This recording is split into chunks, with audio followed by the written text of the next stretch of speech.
hit the table. All right. Go live, hit the table. We got a lot going on. Okay. Hello, everybody. Very sorry. Oh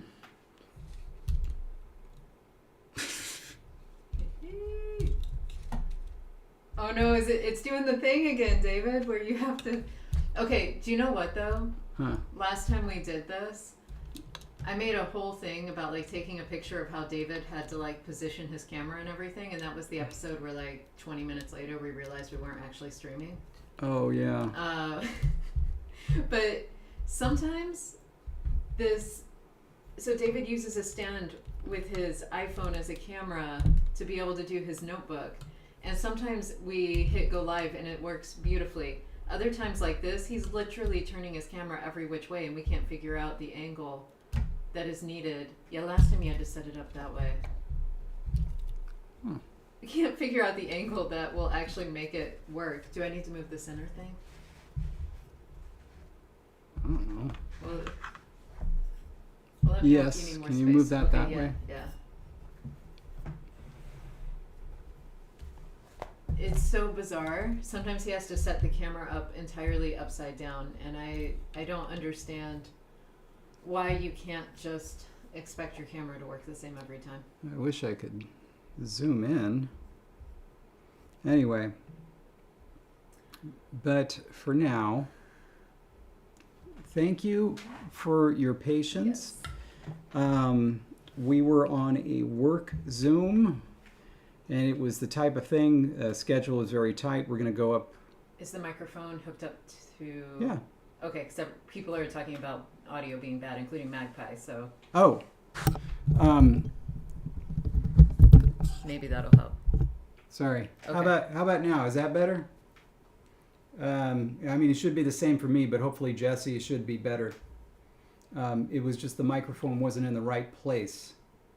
Okay, Magpie reloaded. It seems fine. Excellent. And Matei says it's tolerable. Oh, and that's all I can ask for from Mateus. yeah. That's like the highest of compliments. I know. So anyway, we were in a work Zoom and we weren't expecting it. Well, so we're going tomorrow. We're going to visit John Quijada, creator of Ithquil, and we're staying up there. And so they wanted to get us on this Zoom like as soon as possible. And then it was like, well, today is our stream day. Literally, today is the only day we could schedule. It's scheduled for 1:15. It did start at 1:15. It just went. It was supposed to be a half hour. It went a lot longer. So very sorry. Yeah. Can't say anything more about it right now, but hopefully it leads to something that we can eventually say something about. Yeah. Anyway, so let's just do the poll real quick so that we can just start doing stuff and we can just chat about other things. So our poll was about the numbers. We figured out that Lohakish is supposed to be numbers 1 through 5. Okay, yeah, the poll's up. Glyph 1 through 5. Because it's a base 6 system. Mm-hmm. We knew what the glyphs were going to be. But based on, these are the ones from Halhoff. The question was, how are we going to reify them? Because once we put them in the style, essentially 2 and 3 looked the same, and 4 and 5 looked the same, and so I had to figure out a number of things. So I came up with 3 different styles for doing this. One was to have both of these be fat and have this little line right here instead be a dot inside. This was going to turn into a C, and they would be kind of fat. The other one was to do the fat style, but we make this one into kind of an A.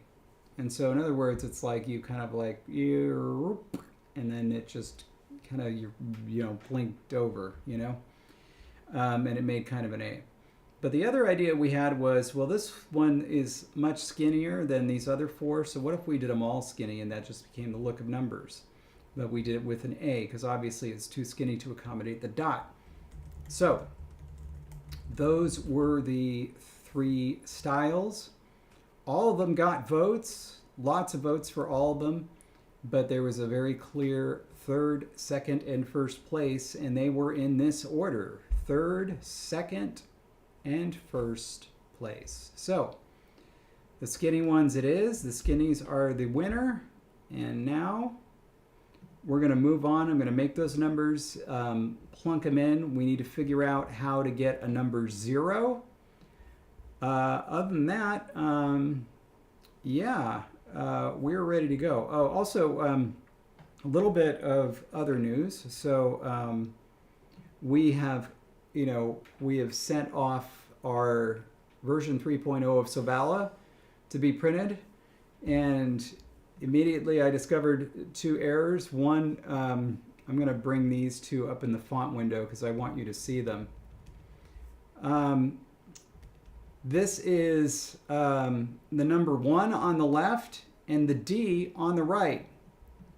Previously, they looked like that because somehow I forgot that the D was supposed to be flipped. And so I made a mistake. This affects the background for one character's name. So Gvidak, it's going to look like he spells his name with a 1 instead of a D. I know. The other error... Is this the leet speak of the Sovala world? Probably. The other error was I discovered on one of the cards, not just one of the cards, but my favorite unit, the 4-star dog archer. Up in the corner, I accidentally put the the Ingala icon. Oh, is that what that... Yeah. You told me there was a mistake. I never asked what it was. I assumed it was a textual mistake. Well, kind of. But like up in the corner where it tells you what the kingdom is, it has Ingala instead of this dog Higuel. defected. I understand. That's all right. Wants to be a rabbit. I'm now going to have a new favorite unit, though, because there is a new 4-star archer in the foxes. And so, obviously... New? Well, yeah, because like... From the expansion, or like that we printed for the first expansion? That we printed for the first expansion. Oh, okay. But like, I thought the way you said new, I was like, oh my god, are we already working on Sovala 3.0? No, well the thing is for 4.0? For the base game, there is 1 of each unit. So 1 of each unit at each star level. So there's only one 4-star archer. Gotcha. Now there is a second 4-star archer on the foxes, and like honestly, no, I know exactly what I'm doing. Nice. I know exactly what I'm doing. I'm fox all the way now. And also, Jay, you're absolutely right. Sometimes it does feel that way. Hopefully, if this works out, you'll find out before 5 years is up. If you hear nothing about it, it didn't work out. That's the fun of this business. And Madeline made it, so yay! Our Madeline? Our Madeline. Wow. Yes. After eloping on a hot air balloon. You know, it is really funny because I guess technically David and I did elope, but in my head it never felt like that's what we did because we made plans. We knew what we were wanting to do. That's not eloping. We did a marriage ceremony. We planned it and we said this is the date, and then we did it. We didn't tell anyone it was the date except for the people who were involved in the ceremony because your sister was literally the only one who knew that it was going on. And we told her she could come if she wanted to, but she found out what she would have to do to take part and said no thanks, I'll see you later. So like the eloping part was that we just didn't tell anyone except for the people who were involved directly in the ceremony, and it then became a matter of apparently eloping is a very bad word in some families. we brought shame. Yeah. All right, so I'm just going to, and then the other big news was about World. I will mention, since we're already a half hour in, definitely catch Let's Have a Booba every Tuesday at 1:30, though not next Tuesday. I was going to say except the coming up Tuesday. No, don't do it then. Don't do it then. Which actually helps us because we're going to be still on the road, and so I think really they were thinking about us and how we wouldn't be able to be involved. It's about time. And so they decided, well, this coming Tuesday we'll take a break so David and Jesse can not have to worry about trying to figure out how they might watch Yeah. a live stream in the middle of doing other things. So, and then of course, Tongues and Runes Saturday at 6 a.m. Pacific. And then on September 29th, Madeline and Jake are going to be streaming again at 12 noon Pacific. And they're going to lead into 2 p.m. the 10-year anniversary of the Art of Language Invention. It was published on September 29th, 2015. What? And so not this coming Monday, but the Monday after that will be September 29th, 2025. Do you know, Yeah. I realize now, I had the publication date wrong in my head. I 100% thought that your book came out in April of 2015, but now I'm realizing that I think that because you gave me an advanced reader's copy. I sure did. And so in my head, that's when it was published, because I got it that spring when I saw you, because you came to my class in 2015. And so like in my head, that's when it was published. So like when you just said that, I was like, we've missed it by 6 months. Wow. Oh, how exciting. Yeah. So I'm gonna pop on and do a live stream, not on LangTime, but on my own channel, and yeah, we'll have some fun. Anyway. And this is so fun because I actually didn't know about this. Oh yeah. Yeah. So I am just now finding out I get to watch you live stream. Oh, you're probably Live. gonna have to be a part of it at some point too. I mean, I'm happy just to watch and listen to you. Oh, make me do more work. All right. Oh, Jake, without that book, I wouldn't be here listening to this, I don't think. I think your book did a lot. And You know, I hope I so. love that. I hope so.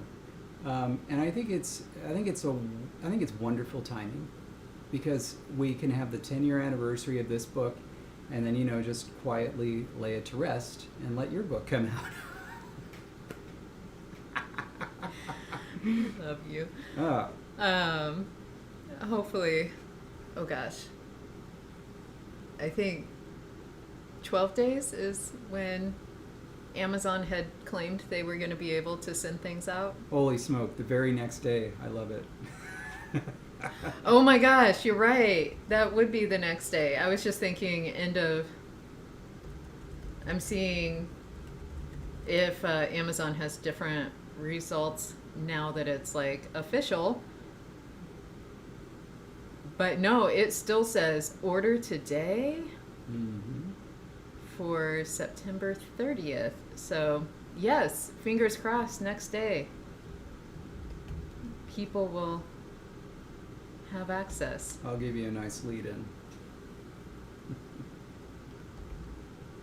Wow. I'm nervous. Okay, we're gonna talk about language. We're gonna Yeah. focus because I'm gonna get all nervous because it's my baby's going out to the world. Woo! All right, so I want to mention just what I'm doing right now. I am replacing the numbers 0 through 5 with Loha Quiche versions. That's where the official ones will be. And I don't really know what I'm going to do with the numbers 6, 7, 8, and 9. Oh, and also Jake had asked if all the languages have 0. Yeah, and 0 is going to be the next thing that we need to talk about. So for right now, I just need to get everything put into its place. Wait, not 0. So there's 1, and the new 2 is going to be skinny. Oh, do we remember if, okay, it was unconnected. It was unconnected. Okay. I will say, if nothing else about my book, I'm very happy with the cover. So it should be a very pretty book to walk around with. Yeah, that's nice. They were very cool. They let me design my own cover And so I sent them the design, and then their artists took my design and made it better because they're graphic artists and they can do that. And so they, they took my very rudimentary things that I had sent and really like played with the color, played with, certain ways things were situated and set it out so nicely. And I'm so very happy with that cover. Now, David, as you do this, well, I mean, I feel like we may need to talk about. I know you're getting these numbers set up. Do we?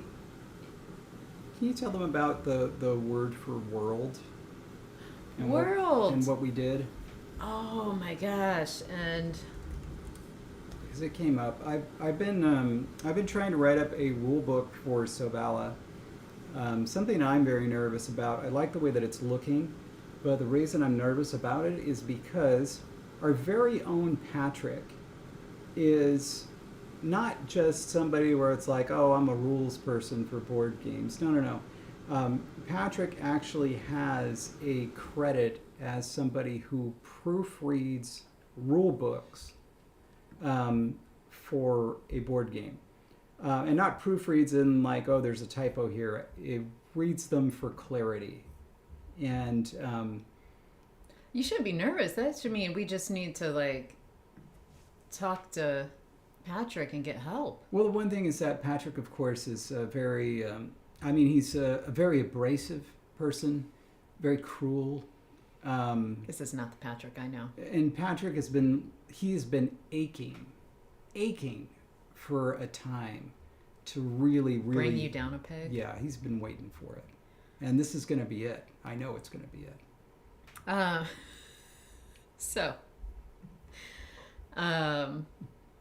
Writing rule books is always hard too, just because you don't know where the confusion will be until you test drive it. Mm-hmm. And there are so many potential points of just like what's over-explaining to the point where someone gets fed up with the rule book because it's too much explanation, versus what leaves too much to interpretation. And with a game of this magnitude, with this many different abilities and cards and styles of play, it is a very huge, onerous undertaking. And as many times as I have told David, I would love to help him. I'm also like, and I still will help anytime you actually ask me for it. But I also know so much of the game is still like he's working on getting it from his head to the page. But there is so much, and I already, based on just the initial pages you've made, I'm already very excited about it. Cool.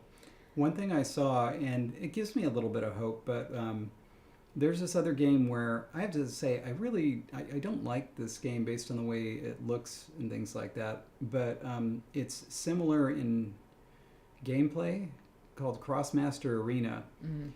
It has a very big rule book.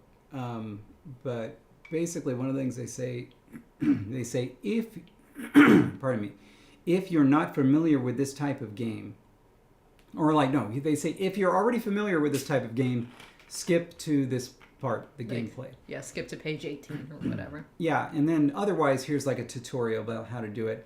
And it's like, you know what, you're right. This is essentially a style of game, and you will either be familiar with it or not familiar with it. And so that's kind of okay. Yeah. Anyway. Okay, so the other day, David realized as he was writing the rule book that he needed a generic word to refer to the larger world. So Sovala is the specific location where the rabbits, they live by it, the Heart Lake. And so it's like where a lot of the game takes place. And so it's called Sovala for that reason. However, the entire world, each kingdom has its own name. Like we've got Tonangueda is the rabbits kingdom. We've got, I think it came out as Jikfahar for the foxes. Jikfahar. So it's like we've got these names of like, here's what each animal calls their area.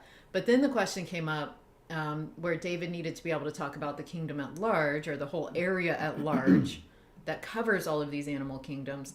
And he just needed a word that could be used.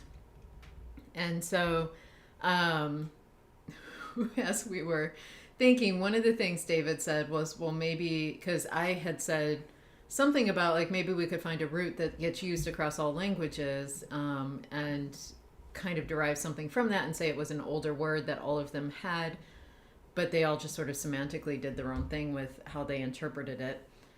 To which David said, well, maybe there could just be an old root that exists as is, and it's so old that it's like just parts of the language and nobody really questions it. So it undergoes sound changes and all of that. So each kingdom will have its own pronunciation, but it's just like this really old word that was just there.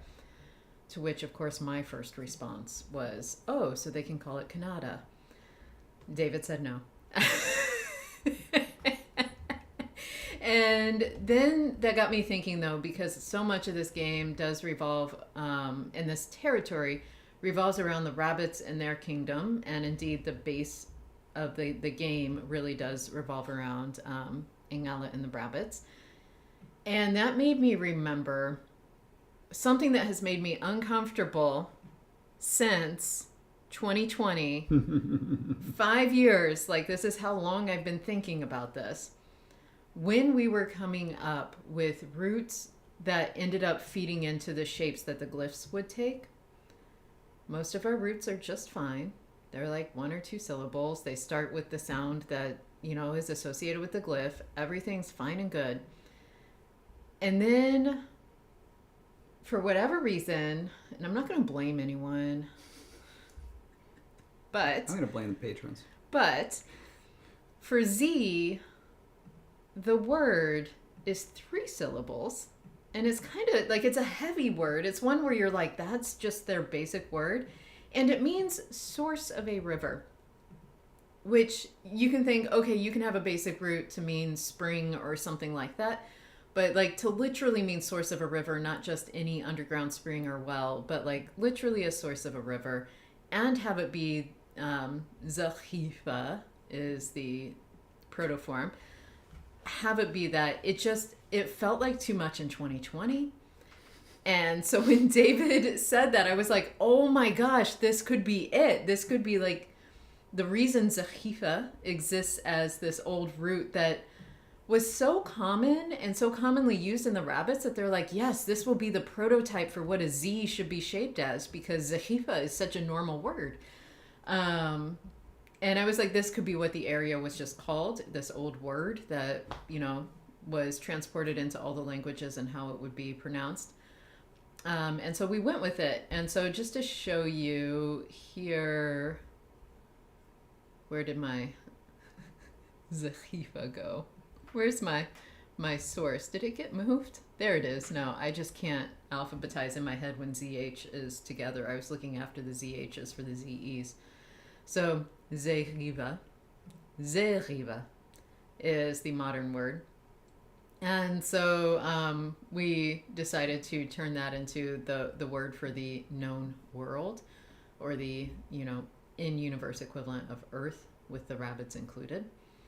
And notably, that means in the Fox language, which we're, of course, still working on right now, that got borrowed in and is pronounced as Sachefa. Sachefa. Sachefa. That's 3 different A's back and forth. Well, not 3. Sachefa. Sachefa. Sachefa. It's a F.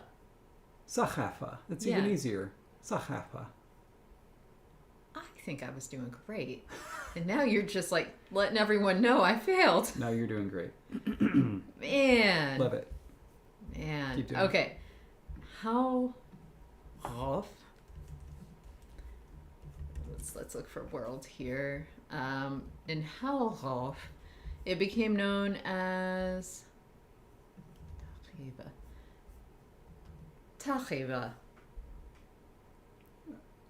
Tacheva. Exactly. Tacheva. Tacheva. David's dogs, they run Dothraki, if you know what I'm saying.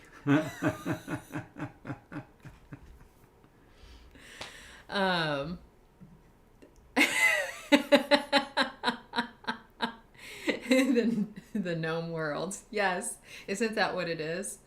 Oh my gosh, Danielle. It could have been Knanda. Nada. Knada. And so, anyway, that's what we did. I won't pull open all the other documents, but it's been imported into all the other languages. And that was sort of like the important thing that David had wanted to share. So that is what I just shared. Yeah. Came up with some fresh new opossum lore, because if you this was Jake helping me while we were on Discord while we were going through this crisis. And Jake was the first to realize that, yeah, if you just take this, zachifa, which was the protoform from the rabbits, and just kind of run it through the sound changes, it comes out as yif. Yif. Or is it yifa? Yifa. It might come out as yifa. Yeah, it does. Yifa. Yifa. The curse of Tapala. And it looks like when you see some other Tapahla words, it looks like one of those words that kind of begins with a gem in it, and so it gets an epenthetic vowel, because that is what happens. And so Jake thought, well, if this is the word for the world, what if there was a back formation off of this yifa, which was the kind of eternal essence. In fact, I am going to pull that up because I want to actually say what it is that I wrote. Here we go.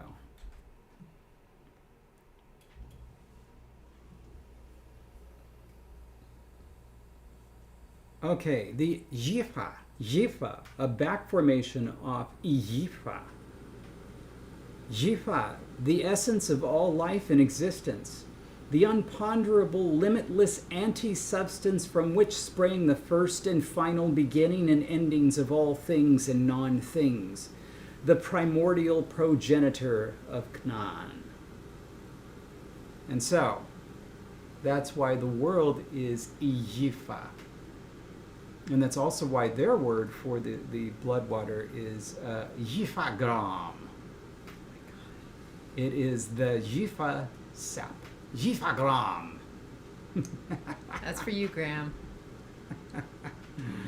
Oh, and speaking of, this has nothing to do with Graham, but it made me think, well, it does, because it made me think of Lexergy, which has everything to do with Graham. David has changed the romanization of Patwa. Yeah. Well, with patrons were aware of this if you kept up on Discord. With their blessing it's and a input. whole thing. Like, it was a necessary thing. And so that means, though, that Lexergy needs to be updated. And so I'm going to attempt to do my best to sit down with David and get that figured out, because for Patwa specifically, it gives an output of like how would you Romanize this IPA form, which is very helpful for that language in particular. And so now we need to update it. But when we update that, the other thing we have to do is update the dictionary, because a lot of words are spelled wrong now in their Romanized forms because they don't match how we're currently Romanizing them, which also means we have to re-alphabetize everything, because they're not alphabetized the same once you change the way you Romanize them. So anyway, we have some work to do. Yeah. I also have a request. From me? Yeah. Oh, why would I do that? Hold on. There we go. 5. I need, then we got GIA.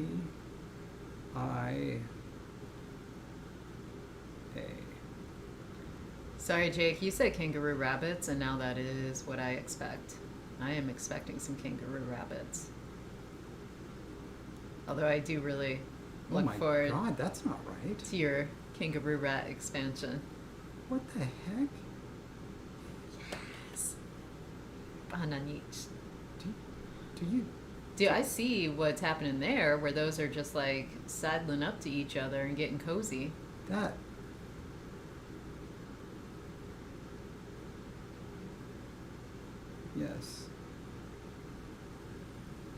That doesn't seem right. Doesn't seem right at all. What happened to all these? What happened to all the kerning pairs? I cannot answer that for you. I'm sorry.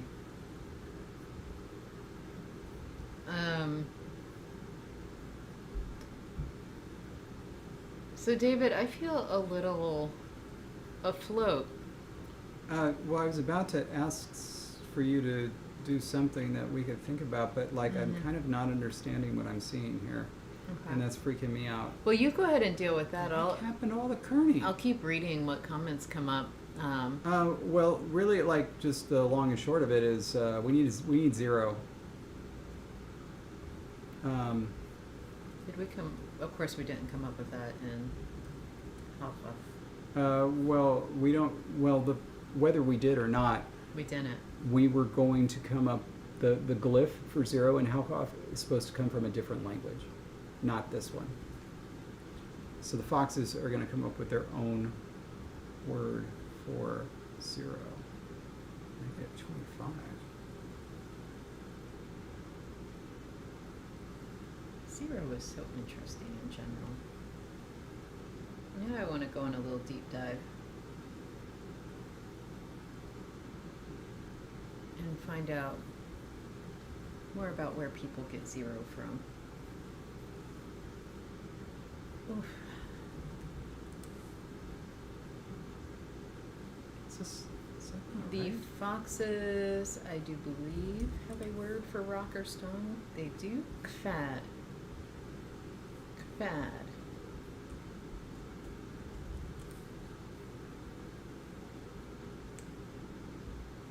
And ooh. For the etymology, it is listed that that English collectively borrowed 0 from, early modern Spanish, Middle French, and Old Italian. Like they don't know which one. There was just like so much 0 interaction that they took it. That word was from medieval Latin, which was borrowed from Arabic, itself calqued from Sanskrit. Wow. Did you know that 0 is a doublet of cipher? No, I did not. That is really exciting. Ooh.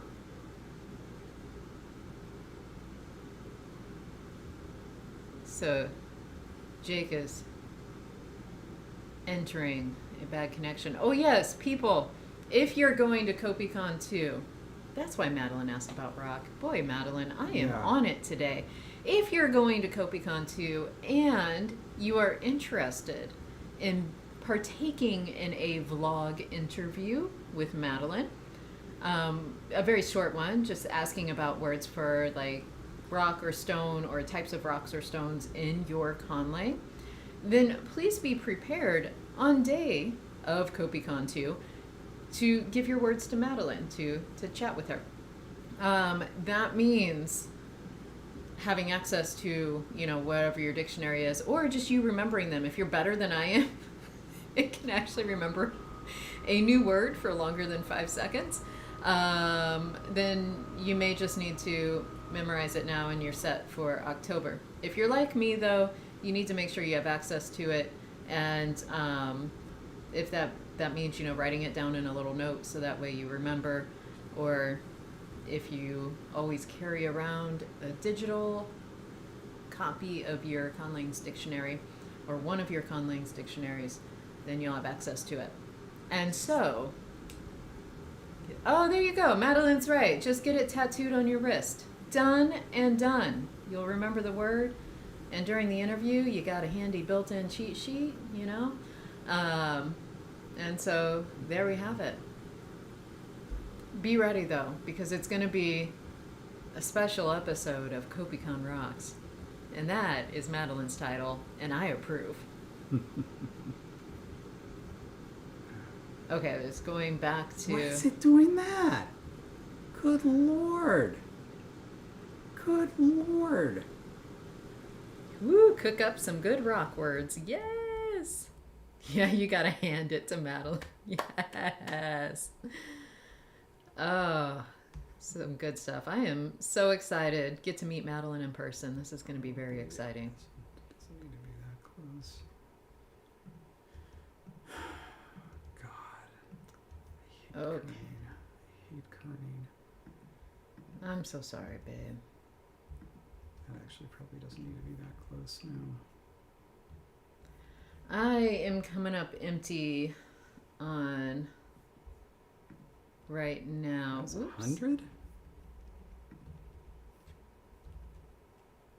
Ooh, that's nice. Hello.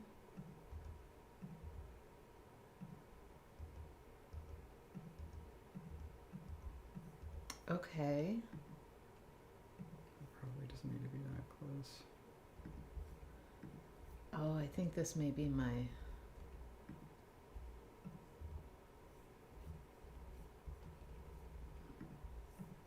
N here. That seems like it should be closer. Because in some languages, Latinus. Oh, well, that's exciting too. In some languages, it comes from literally not one, so like the negation plus one. But I think my favorite way to explore here is hollow, empty, that kind of semantic pattern for zero for the foxes. I don't want to use whole because that is another, like cavity or hole is something that is used for a source for zero in languages. But like to me, the foxes wouldn't see that as being zero. They would see that as a spot you can curl up in. And so that's an opportunity. A hole is an opportunity. You can quote me on that, Mateus. I love you all. This is a family-friendly stream. Do you want...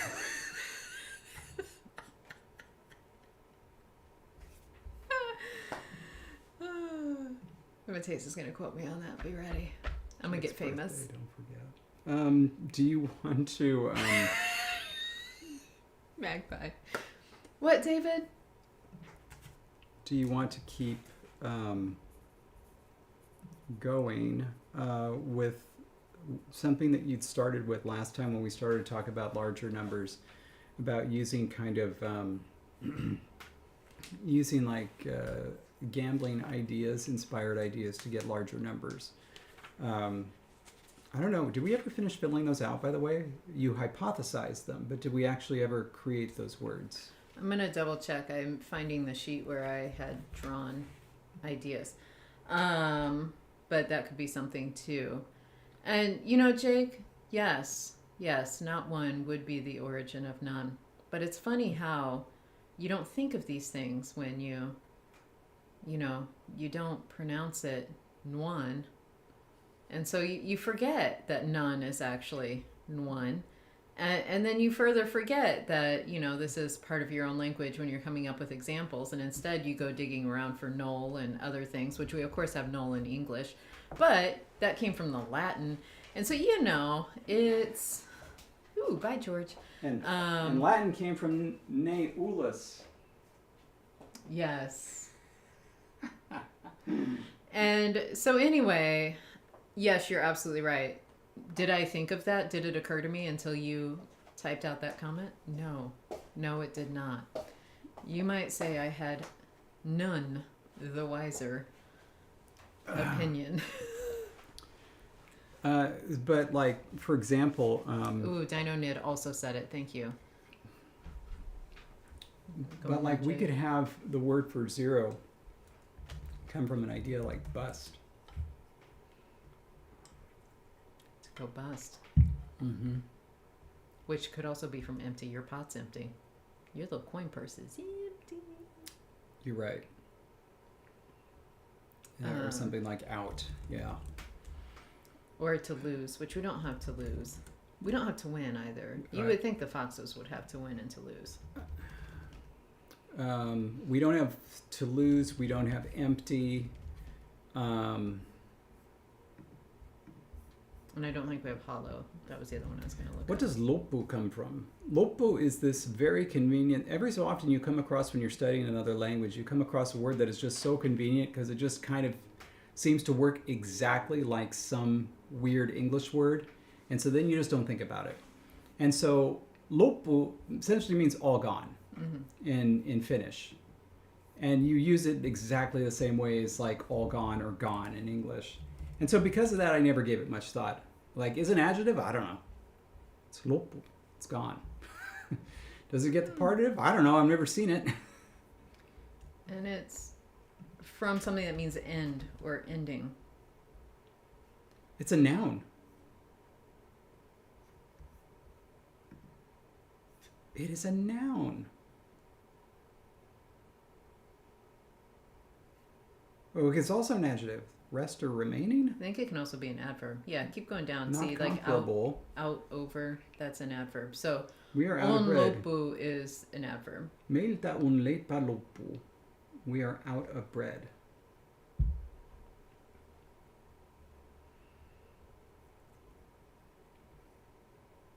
Is that the elative? Meiltä What? is the elative. No, that's pusta. That's the ablative. LT is the ablative. So meiltä on leipä loppu. We are out of bread. From us, bread is just end. At its end, yes. It's over. It's done. It's finished. Yeah, but it's not even like in a case. It's just loppu.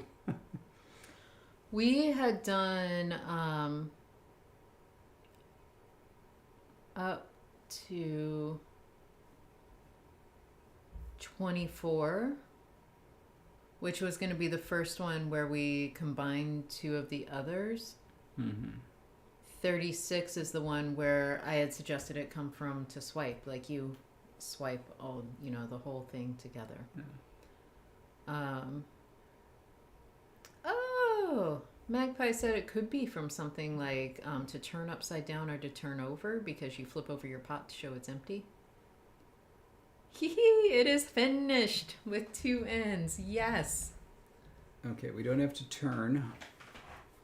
Like we have a lot of semantic options here, and I don't think any of the territory has yet been covered by Hauhoff. So we have quite a bit of freedom. That means quite a bit of decision making, David. Well, empty is the easiest, certainly. Because we just create an adjective that means empty.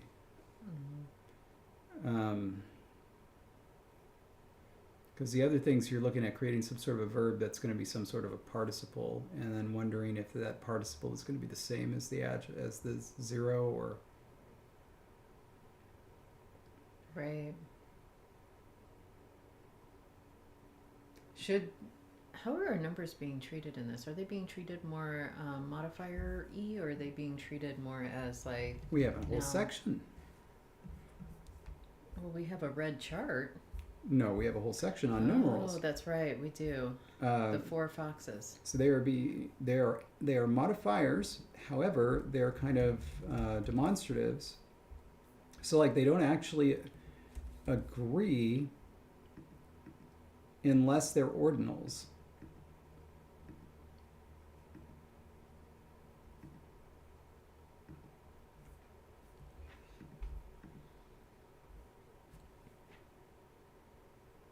Right. So here are the examples. Okay.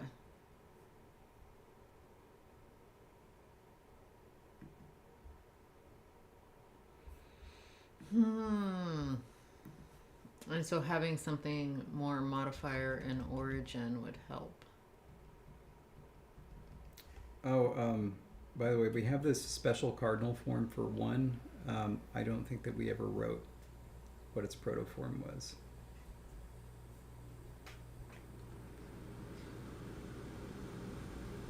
But it shouldn't be too hard to find. Oh, the ordinal? Yeah. Snout. Muscle. Oh, yeah. The idea that you're kind of pushed forward. I remember that. So let's write that down. Write it down and I think entered in the dictionary because we don't seem to have that in the dictionary. Or at least when I searched for first, nothing popped up. Do we not have snout? We don't have snout in the dictionary.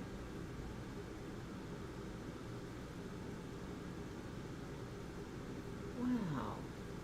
Okay. Okay.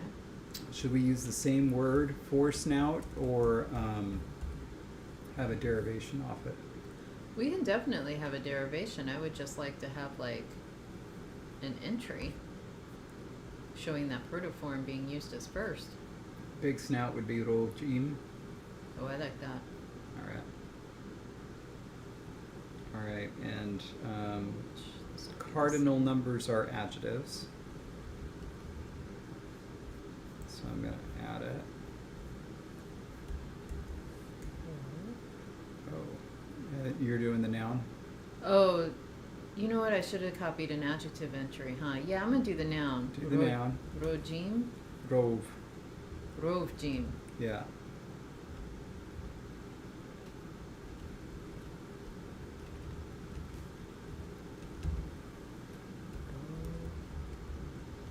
Woo. Ooh. Jim. And let me get the correct. Rovjim. Is it a long O still, or does it get shortened because it's... It's a long O. And this is from Roab. And the augmentative comes from something.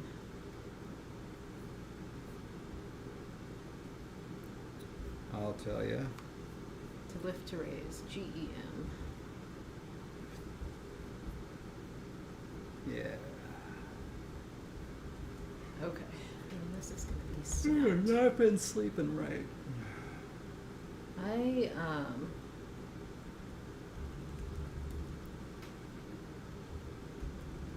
Oh, Jean. Oh, that looks so cute. Okay.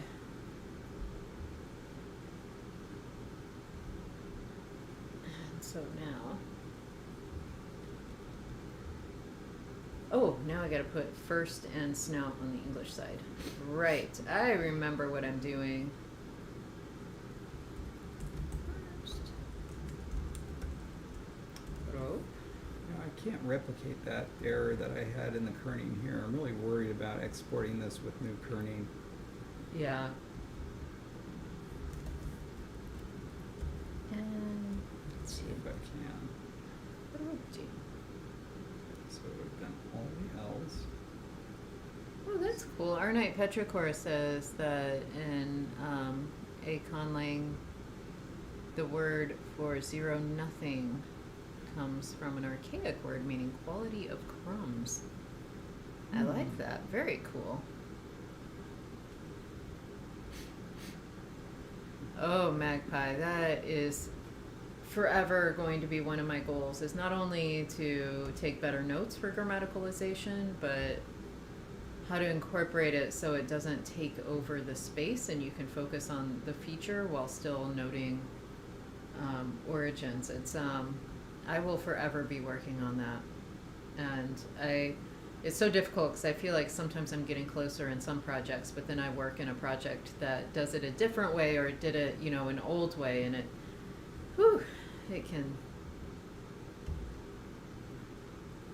it can be difficult. Oh yeah, Jake, that would be a cool source for an etymology as well. Jake says there's an interesting thing in some dim sum places where to indicate your teapot needs to be refilled, you leave the lid at an angle. So something like a crooked lid could lead to meaning empty or something. That's very cool. That's technically speaking, I remember at one point I had been told, whether it was true or not and whether this is at all applicable anymore ever, I don't know, but like in some restaurants I had been taught that it was like you turn your fork upside down to indicate you're done eating so that the server knows they can take your plate even if like there's still food on it, versus leaving it right side up, that indicates you're still eating. Oh. So the time's pointing up versus the time's pointing down. Don't know if that's actually true anymore. I don't know. This is the one. It's that, not this. Okay. By the way, I've started doing what you do. What I do. Yeah, you were the one that suggested that we actually write the words. Well, next up, I'm gonna start adding them to our derivation charts, so that way I remember protoforms when I'm looking at the chart, and then when I go into the dictionary, I know what to type because I don't remember where things like gene came from, and then I have to search where that came from, and so. Oh no, Jake may disappear soon because their phone is going to die. Oh no. Oh no.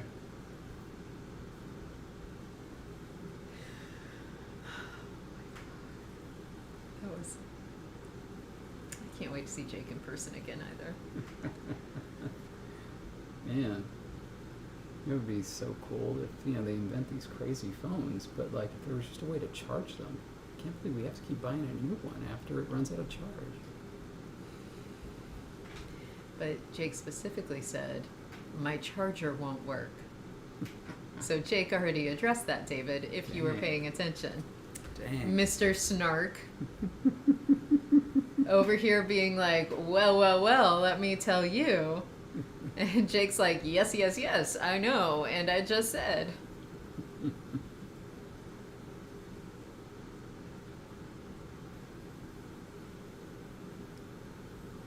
All right. Okay. So now that we've done that, we still have to decide on what we're going to do for 0. I got really excited momentarily and then realized this derivation chart is not for this language. I was like, oh, we have an intensive derivation for an adjective, so we could have empty just be a form, but then 0 is like the intensive form. And then I couldn't figure out why every single derivation in both of these adjectival derivation charts is just ma. And I was like, well, that doesn't make any sense. They're all the same.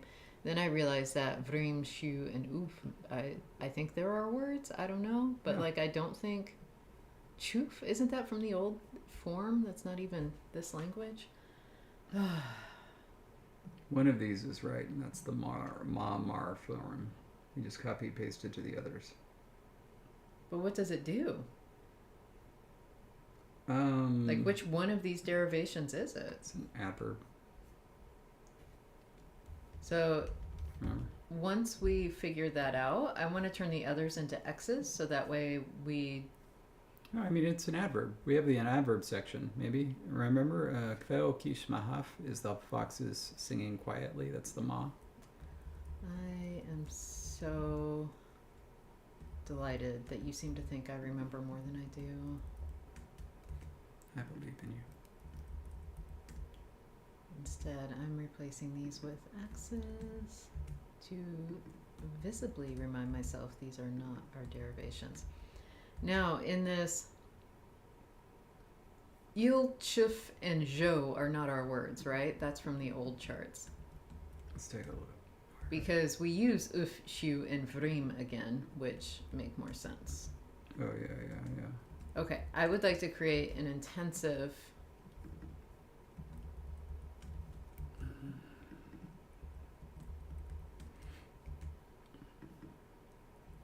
Whoop. You know, it would have been much faster Everybody just give me a bed. if I had just copied a cell after fixing it once and pasted the whole cell. But now here I am, I'm almost done. I may as well continue with my slow method of individually doing it, whilst giving my brain something to think about.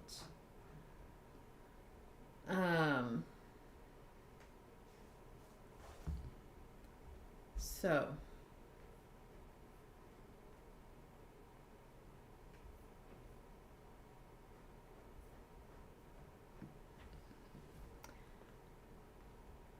and oh, Miles is asking if the foxes have the concept of void, and isn't there like a void magic form? Are miles? Are Miles, yes. Dark magic, yeah. And there are fox umbramancers.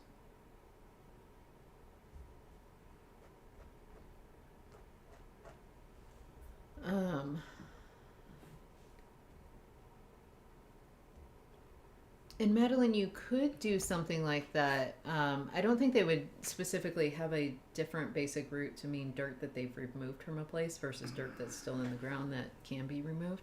But that's the right kind of idea. But we're, I think, going to move forward with just creating a basic root that means like empty or hollow. And then I thought it might be nice to like maybe put an intensive on it and that be the word for zero. So that way they still have this basic root meaning empty. But then they have something that means like zero. Like it's not just empty, it is empty, you know. But that means I need to create a root, and my brain shut off at that point. And so now I've just been watching David doodle foxes. Not very well. At some point in time, I'm going to have to turn this camera on and show everybody. I don't think I can draw anymore. Yeah, you can. I see you draw all the time. No, you don't. Yeah, I do. I see your doodles. I don't draw. Man, you didn't show them the little ghosty you drew for me.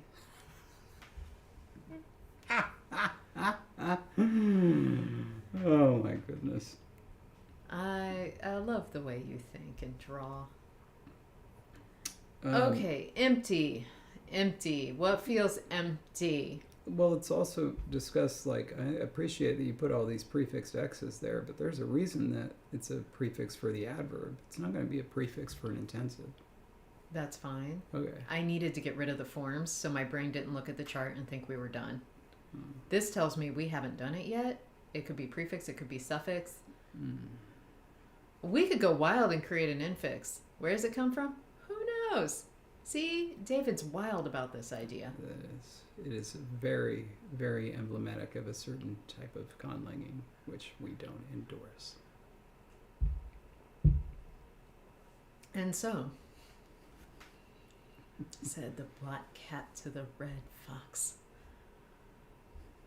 let's come up with a root that means empty. Then we can talk about intensive. All right. But it's like, if we have in mind that it's going to be some sort of a suffix, then we can be mindful of the root that we create if we wanted it to end in a vowel or a consonant. Miles is saying something that ends in O-U-X, any consonant at the start. And Magpie raises a good point. We haven't used reduplication for Haugoff. We haven't used reduplication here. We could, Haugoff has all of this fun consonant mutation stuff, right? And we don't have any of that in Lohakish. We could have a CV reduplicated prefix that affects some sort of change on the consonant, the next consonant, just for this form. Why just this one? Where else would it apply? We have other affixes. And we have compounds. You want to go back and change? I guess I'm just confused why we would have a sound change that's limited to this one process. Dissimilation. Dissimilation. Because okay. of reduplication. Interesting. See, that makes more sense. Yeah, this is something that is standard in certain types of Japanese reduplication, where it's usually some sort of lenition that happens. But like, what's the word for person in Japanese? I don't know. Ah, darn it. You have the internet right in front of you, though? I know, but the first one that came to mind was toki, reduplicated as tokidoki.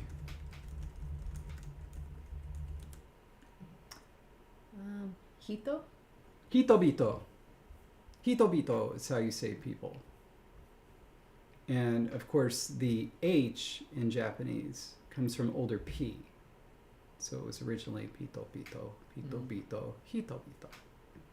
That was it. I'm getting scary flashbacks to Ingala and Yeah. Tapachla, where we had to write these whole things for how to do reduplication, and then we never did it right ever again. It would just be for intensives, for adjectives. So it'd be entirely a lexical thing. What would be affected? Every consonant? A series of consonants? The first consonant after the first vowel of the reduplicated prefix.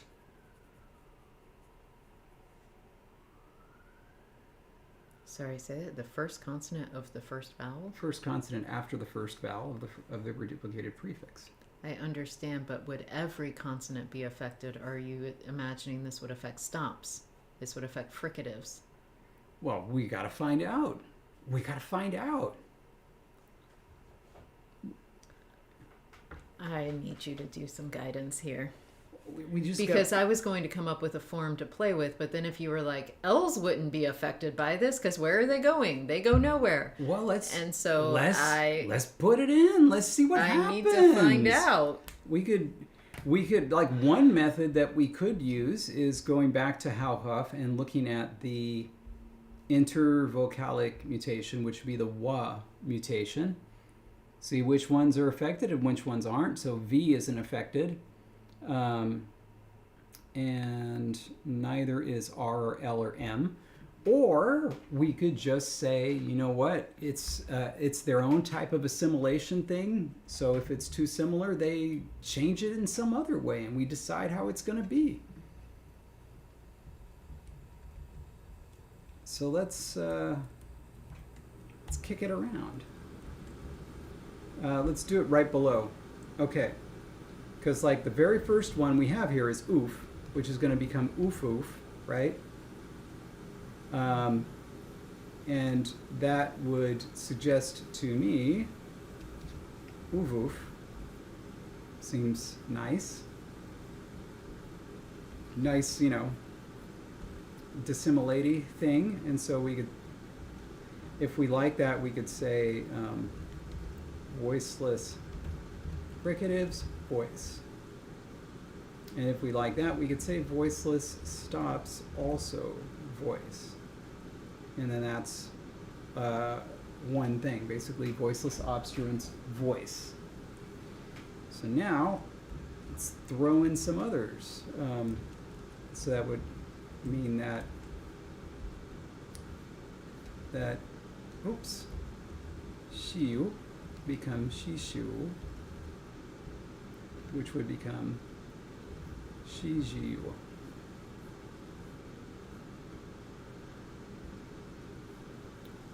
Now we can have things occur before R. So whatever we were going to do with vreem, whether it was going to be vrivreem or vivreem or rivreem or even vrivim,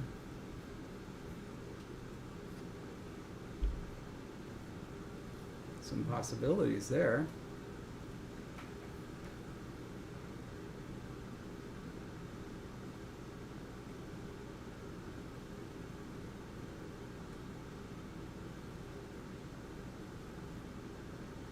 Kind of like that.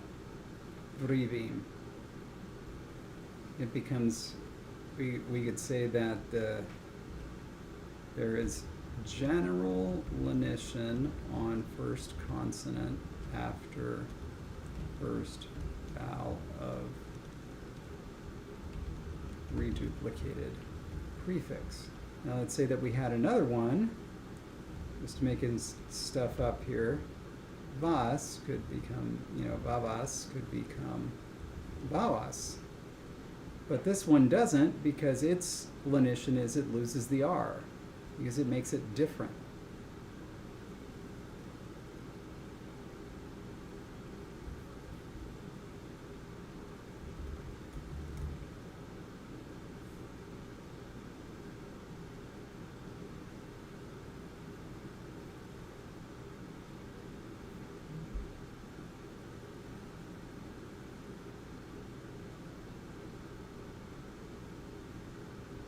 It's actually really interesting, Viren.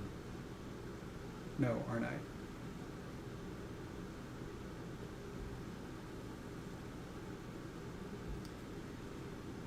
And this won't get used for compounds in general, because or at least I don't think it will, as David has suggested it, this is dissimilation, so that in the reduplication, effectively they wanted something to sound different, so it wasn't just oof oof. So it's just a way of making it a little bit different. All right, and so we could have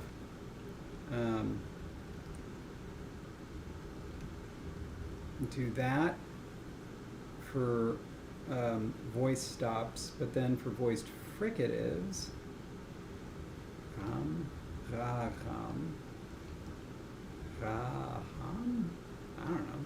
I have no idea. Well, I mean, throw out some ideas, I'm also still stuck in some proto things, like, do they all behave the same? Like pharyngealized T versus regular T are there any environments where some of this will get blocked by sound changes because of the way the aspirated T is here versus there?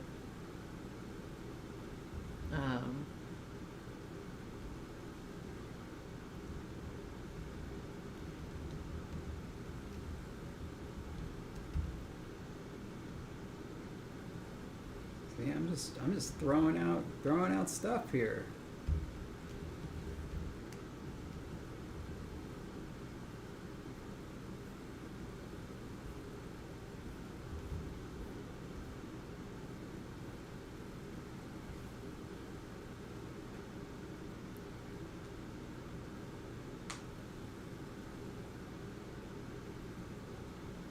Doesn't the nasal make it stronger instead of weaker? Isn't lenition usually about like going to a weaker form? Yeah, but L and N are auditorily similar.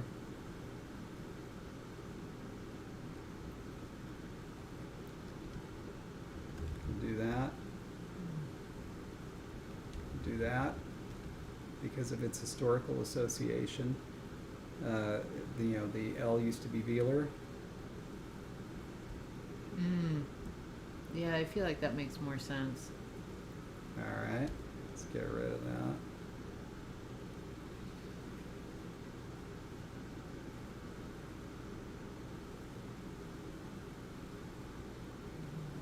Now like hum, ha hum,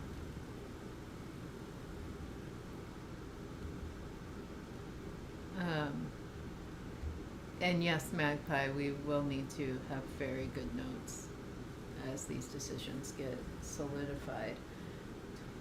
Don't we have more than 2 voiced fricatives? I can't keep all the sounds in my head right now. We have ja. Je, be, and hava. Z will never be the start of a word, so we don't have to worry about that. Same with cha, so we do have ja, which I assume would go to...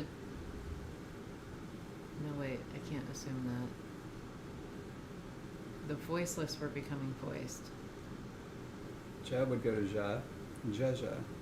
Ja, okay.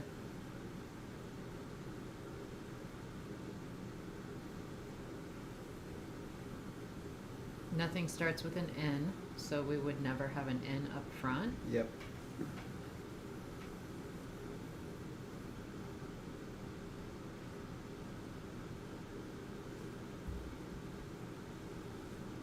And then H.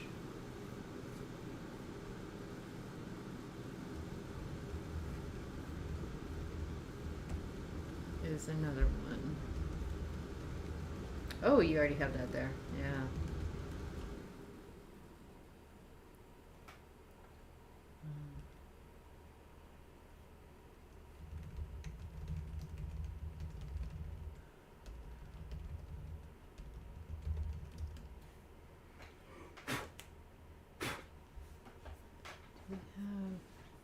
Yeah, wasn't proto, right? No.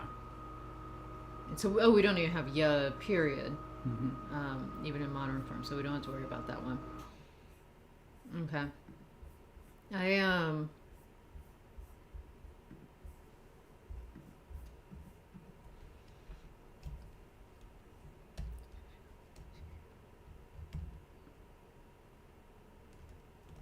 Oh, interesting.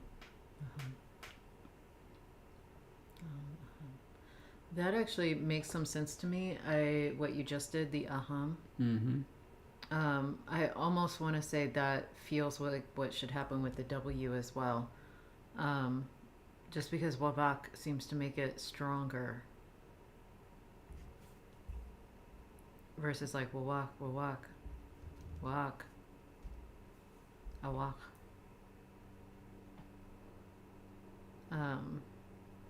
W feels weaker to me than the L, so that seems to, like, that feels like it makes sense to say that would go to a W, especially with its old velar connection, because it used to be a completely different L.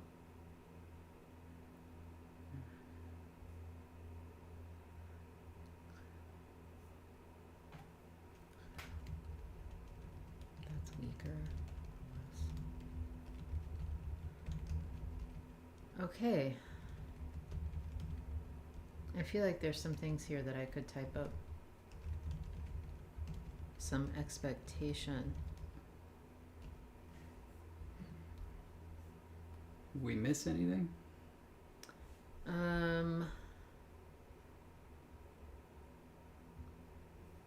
The only thing is, again, just going through trying to remember, are there any intervocalic changes that are sensitive to, like, this was a pharyngalized B versus not? And would reduplication happen later to the point where it doesn't care what the protoform is? Don't care. Okay. So this is a surface level thing that Yeah. can happen. This is just something that the Foxes decided to do one day.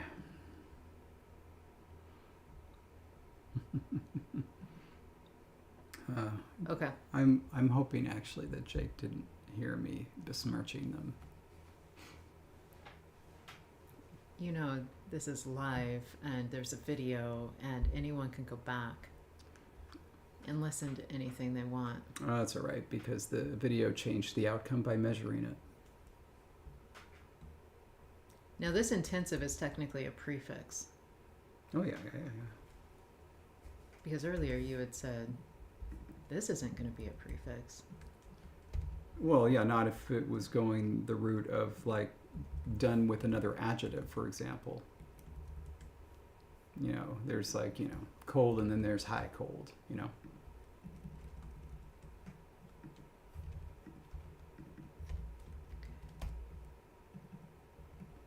you fixing things that I have just done? I'm going to get out of that cell. I was doing the table. What happens when it's in conflict? We both did work for no reason because I had literally already typed that. I was still in the cell when you came and joined me and I heard you type. But we had both, I had already finished it. I just hadn't left the cell yet. Okay. Copy. We did something.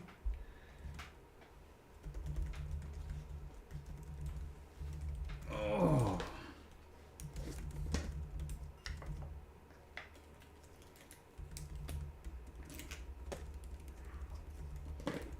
If it...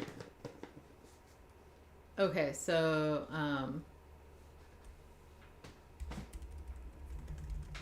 never mind.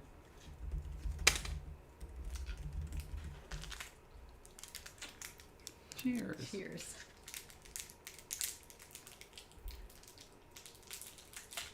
Ouch. Ooh, that just... I'm not getting ones that want to... There we go.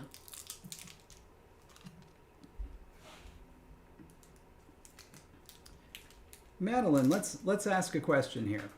So,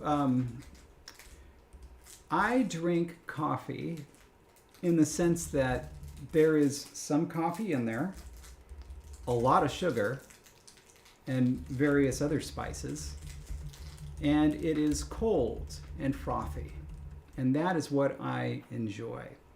I would never ever drink coffee if it was hot, and I wouldn't drink coffee if it had no sweetener at all. So with that in mind, I very much enjoy Kopiko because coffee drinkers who don't like coffee love Kopiko.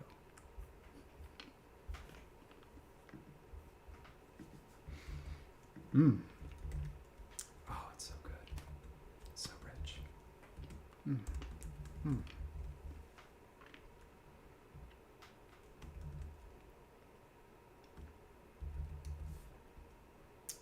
Jake has used a term that I am not familiar with.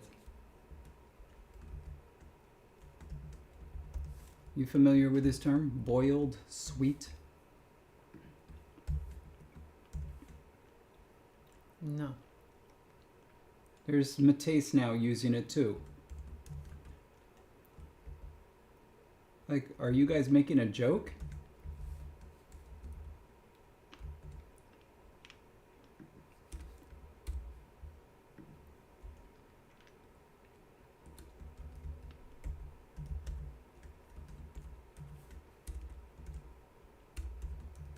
Hey, Mateus, you know nobody agrees with you.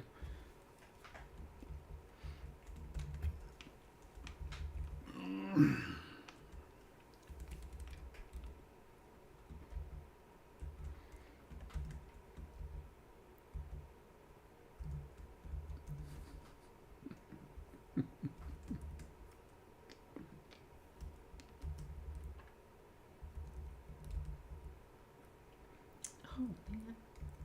Look at all these pretty foxy charts you're making. How delightful. You talking to me? Yeah.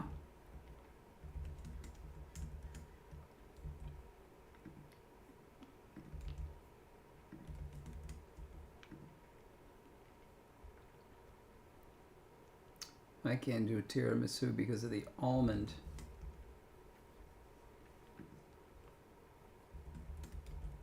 We're watching the latest season of Great British Bake Off. Very exciting. But I swear, people's obsession, absolute obsession with putting nuts into desserts, it defies me.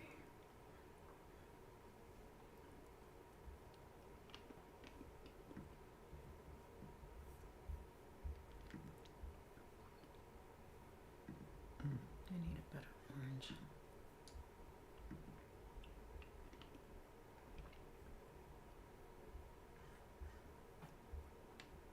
Goodness. If there were a Bake Off America, I feel like there'd be a lot of cowboy hats.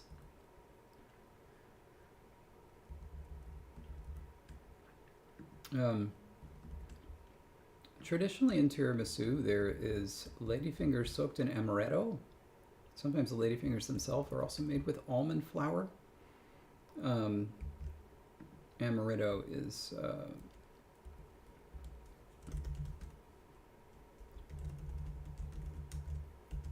a nut-based liqueur. Ragdoll is saying that there is a Bake Off US.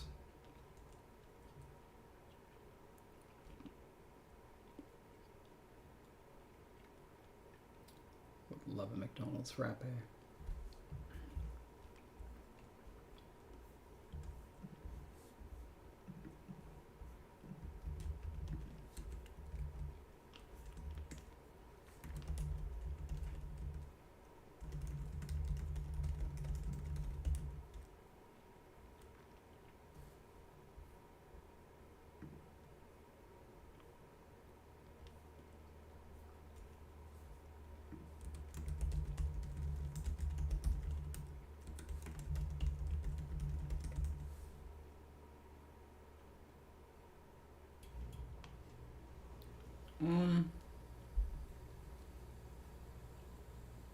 There is not. Not what? Okay, there was a show called The Great American Baking Show, which was an official spin-off of Great British Bake Off. It ran for 4 seasons.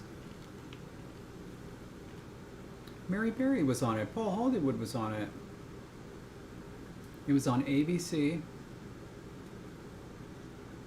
Also called The Great Holiday Baking Show. It was 2015. There is no longer an American version of Bake Off. There is, though, from Canada. And I've also learned why they can't call it the Great British Bake Off, and why it's called the Great British Baking Show in America. Bake Off is a registered trademark of Pillsbury. Can you believe that?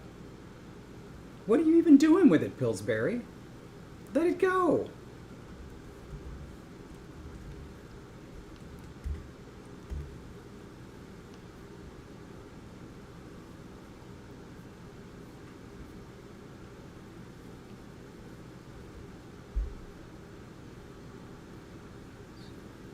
What happened to je? I had to turn into gras, since it ultimately came from ga anyway. Okay, so I'm gonna put them in order here. Je goes to re. Re goes to he. And then the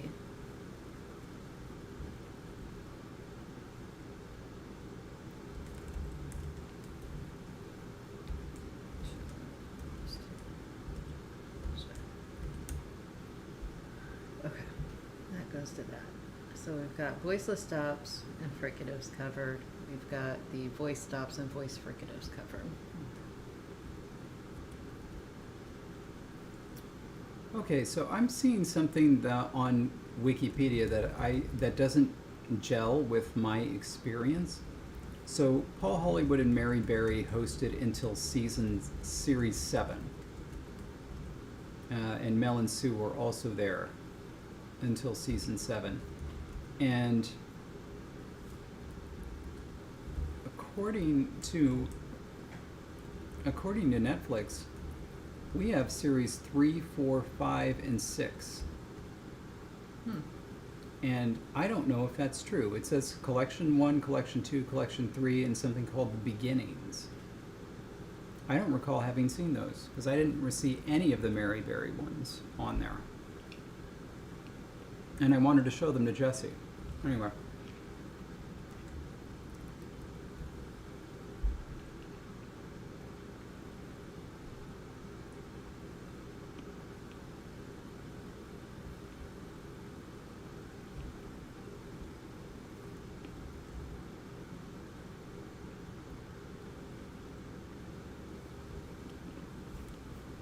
Oh, and also you're right. Tiramisu is often soaked in coffee. So let me see here.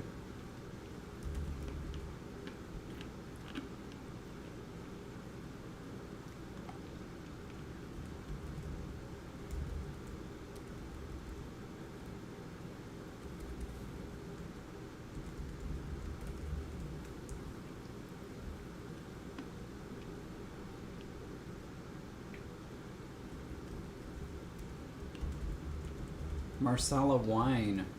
Yeah, if it's wine, I'm also allergic to that.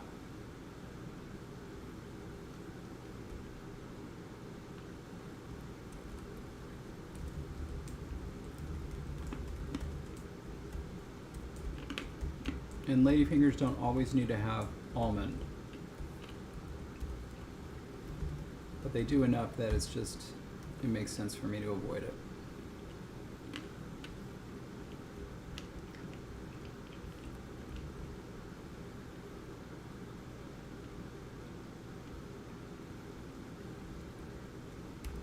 Ah!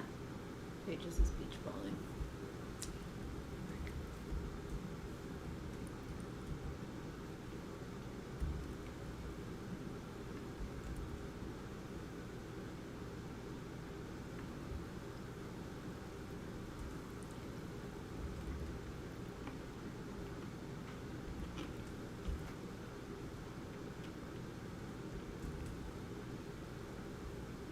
Understood, Jake.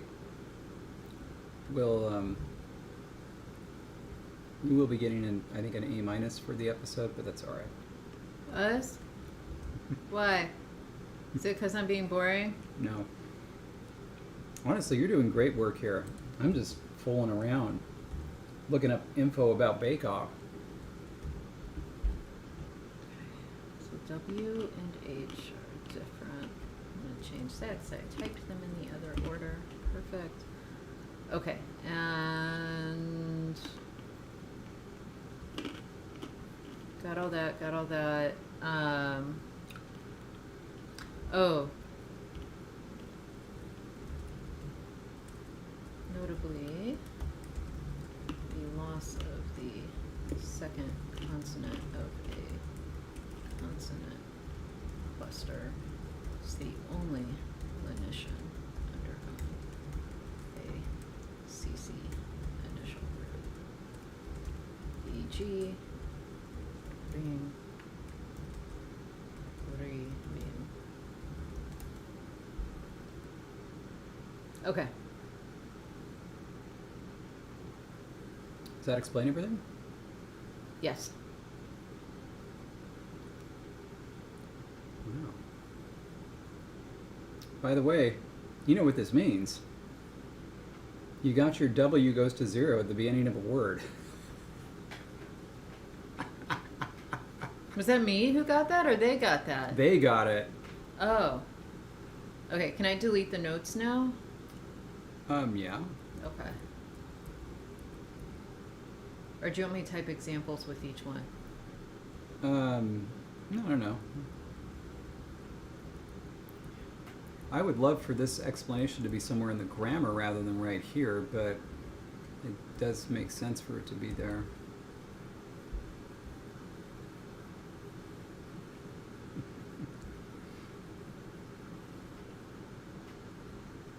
Okay, so now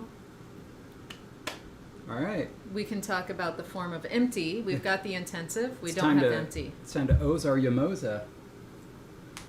Goodness gracious, where am I going? This is what I was doing. Like a million years ago. Okay, so we know that empty is going to be reduplicated. Yes. We have all of our list of potential reduplications. What's your baby?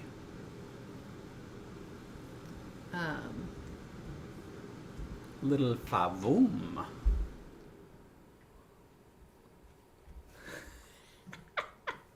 Oh, I was looking at, because Miles had said anything that, Miles had said something that ends in OUX, and so, with the uvular version of X. And so I was just looking up. I liked how some of them went empty. I felt like the H and the W disappearing. I thought that was kind of fun, and I was just playing around. So I was like, what if we pop a W in there? And of course we would in the modern form have uwu, uwu, but we would get uwu. We can't do that. I'm not feeling it for this word, but it cracked me up because I was like, there's the uwu. So I'm gonna say no on that. Yeah. I'm gonna type in a couple other forms just to see if I'm feeling them, with some different things.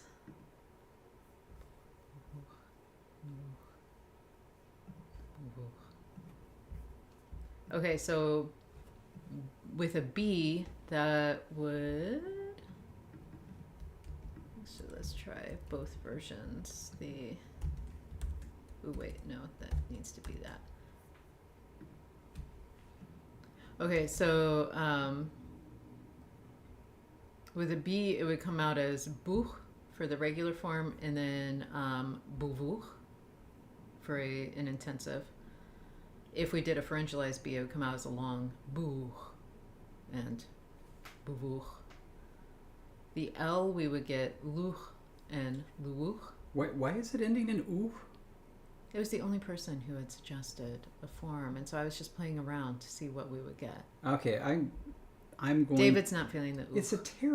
It's terrible. Was it a ha or a ha? It's the X, but of course we lost, and so they're ending in X in modern form. Ooh. KH, if you will. Okay, then this is what I'm going to suggest. What if wuch is something that essentially just means like, in Hauhoff it can mean like sludge or slime, and then uuch is going to mean like squishy or something like that. Are we going to add this to nouns? I'm saying it's a noun in Hauhoff. In Lohakish, uuch means squishy or something like that. Squishy, slimy. It was just that was a different. I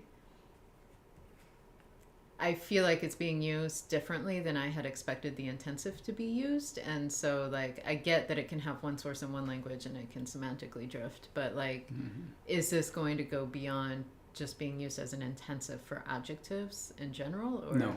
This is only going to be an intensive for adjectives. Okay, so does wuch exist as an adjective on its own?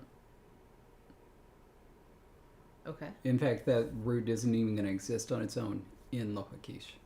So if this is a more modern process, where would they then get the reduplicated form from? From that word, but it was lost. In modern times? Yeah. Interesting. All right, so now real words for empty.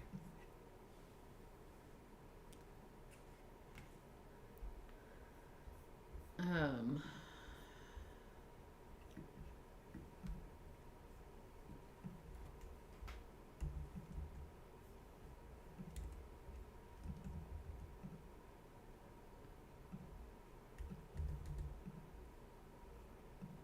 don't like.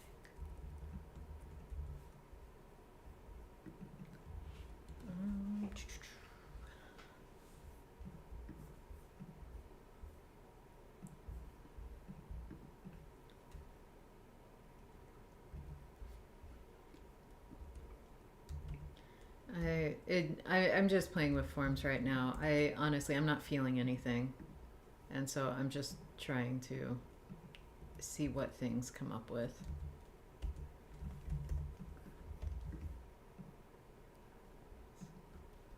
MET, aspirated, would come out with mis, and we could get miwis.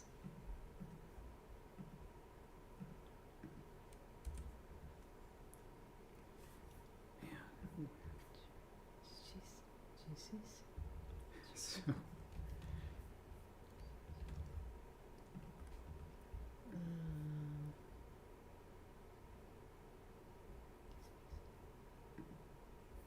Would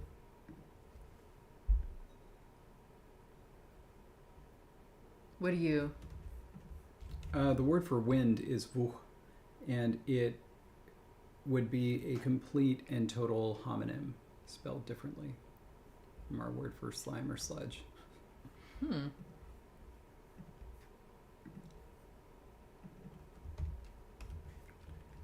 Let me just double check that that would be the same in all cases. Yep, vuh. Oh, oh, it wouldn't be.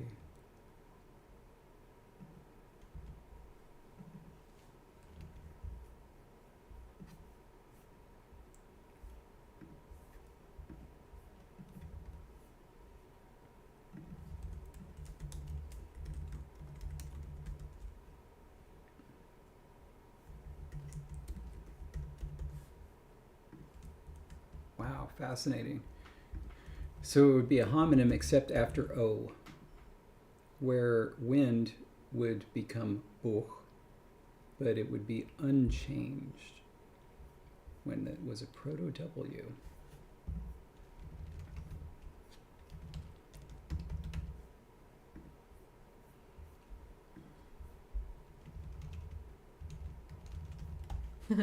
Wind slimes.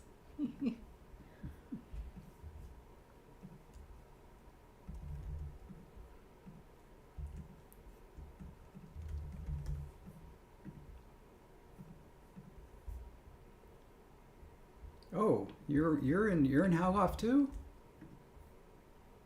I mean, I did the thing. Well, hello.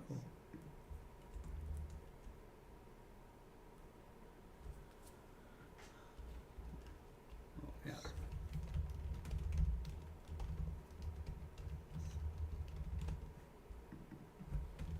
Better put a C entry on these, since it's a homonym. So in other words, we want to make sure that people are paying attention to the right word. Did you add it, or did you intend for me to go back? I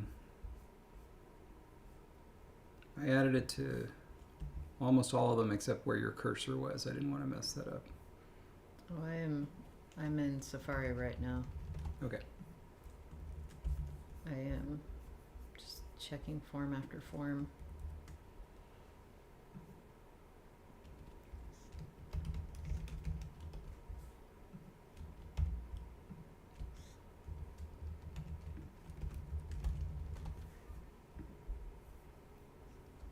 No.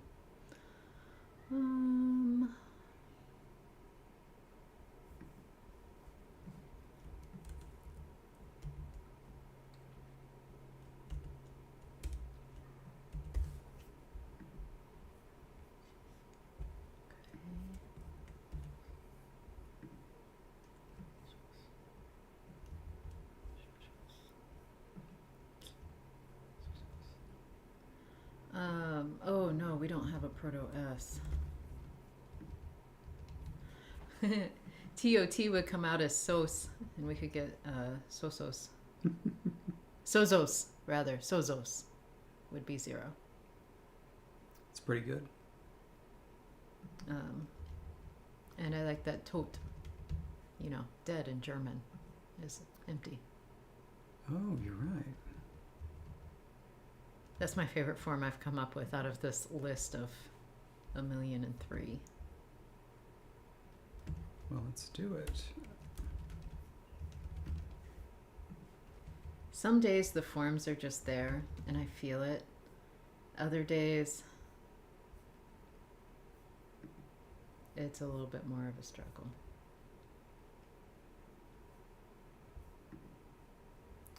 All right, squishy is ooh. I'll get that down here. And then how should we write reduplication in the proto? Or in the etymology, how should we write that?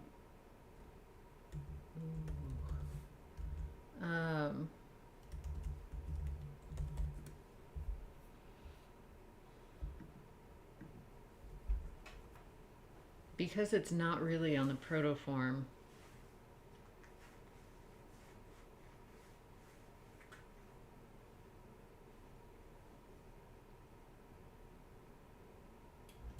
that's an interesting question.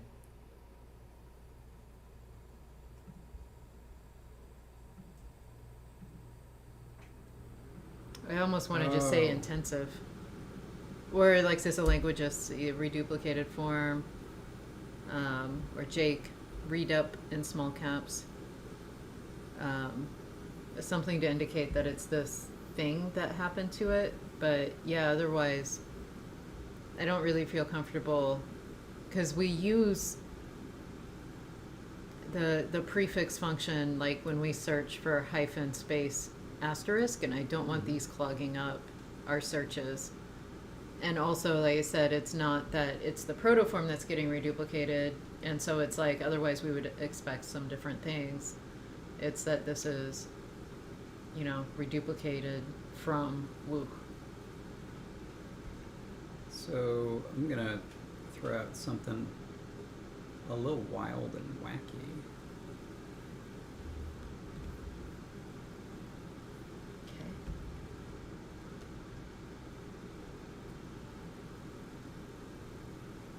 Which one is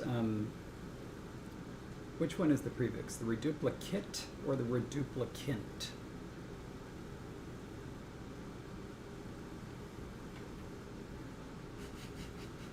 I don't even know how to answer that.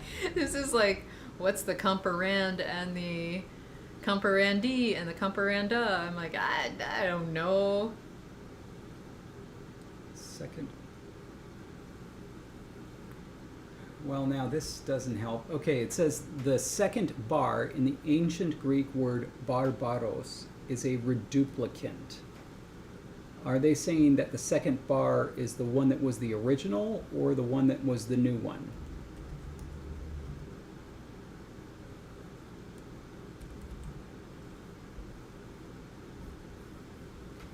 Let's say this is not standard enough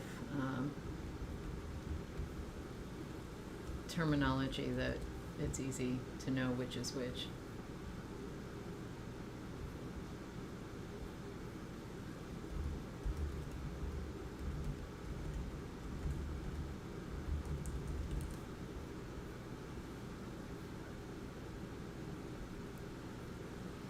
Oh, is it a duplicate?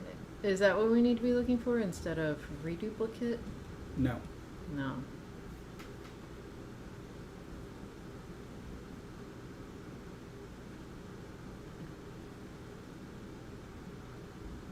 I think the reduplicant is what is the prefix.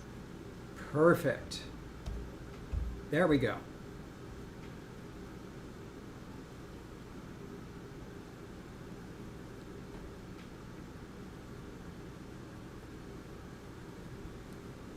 So that was my idea. Just write reduplicant right there, and you don't want a hyphen indicating that it's a prefix.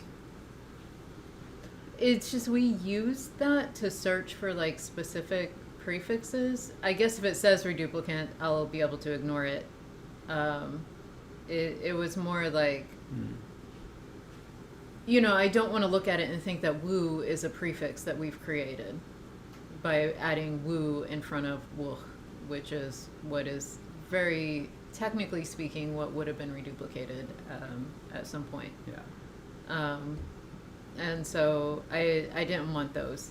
Searching and finding a whole word like that in front of the hyphen, I would say, okay, that was an example of reduplication, not... All right. So we got our uwus in. Now we need sos, which is Tot. dead? The protoform is tot, which will mean empty. Oh, right. And they're both aspirated. That's how we get the S's. Okay. Sos.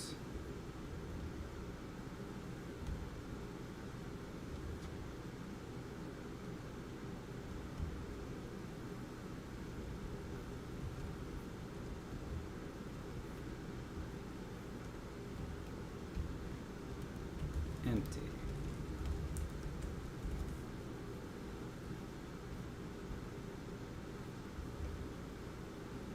And then sozos. Yeah. I need to enter that over at Halgoff really quick.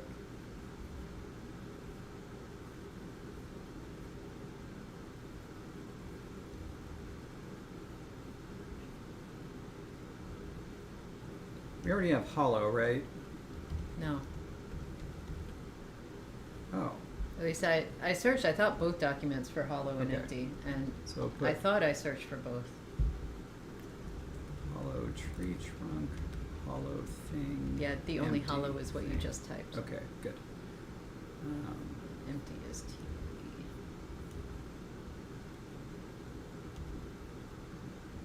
TOT.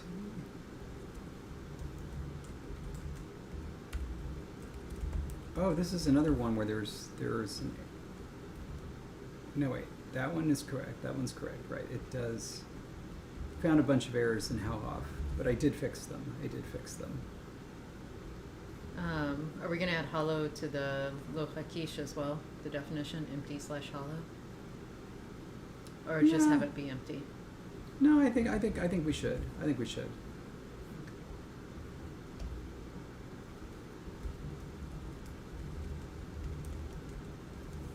Perfect. All right. So now here. Oh, we don't actually have 0 in our chart, but that's all right.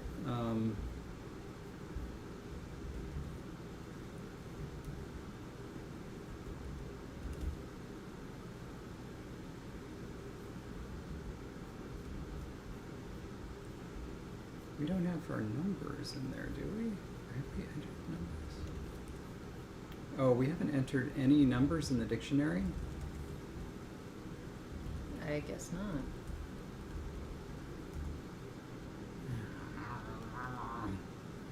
I wanted to copy a numbers thing. Numbers are technically determiners, right? Yes, because they interact in the same space as the demonstratives. Yeah, Yes. Have we entered any of those? demonstratives. Yeah. That is a pronoun. VC entry.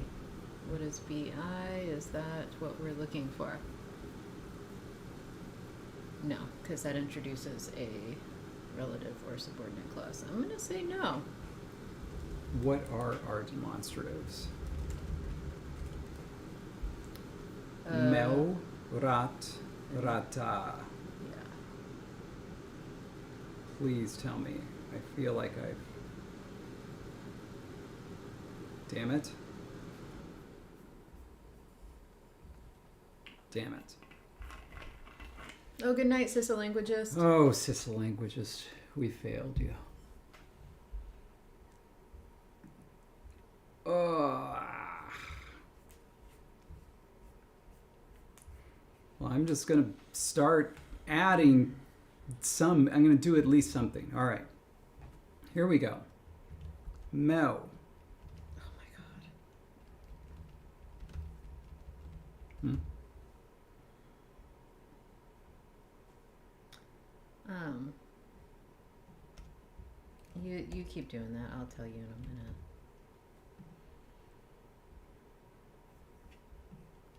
After I see how bad it is. Okay, it's not awful. We had our meeting right through check-in time. Oh my God. That's right. I forgot. It was going to be right at 2, wasn't it? Yeah, and I of course had my phone on Do Not Disturb for the meeting, which meant I got no notifications, which meant when Southwest sent me a notification, I didn't see it. And I just now happened to think, oh my gosh, we're within 24 hours. It's not awful, but we should, we probably won't get our favorite seats, but we should at least get seats together. So, And it's a short flight. and so if we don't get seats together, I'll survive. Ugh. I'll survive by complaining so loudly and consistently to the person next to me how I wish I were sitting next to my husband and I can't believe we were separated, that eventually they're going to give up their seat so that way I'll stop talking. That's what I'll do. What is our actual... It's B 48 and 49. So we're at the end of the B's. Okay. Not awful. Usually at least there are in the back still seats together. We have no connecting flights, so we don't have to worry about like being closer to the front. So like all in all, it should be just fine. But Okay. Now. Okay, now I can join you to also enter on the English side what you're doing on the Lokish side. This.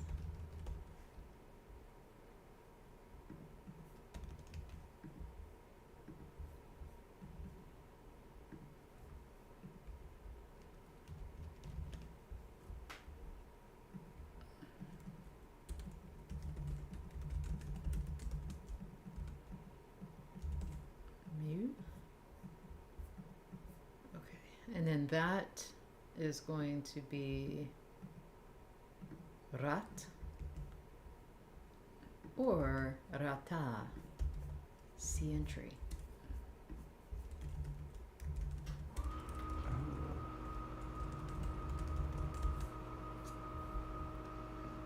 Okay.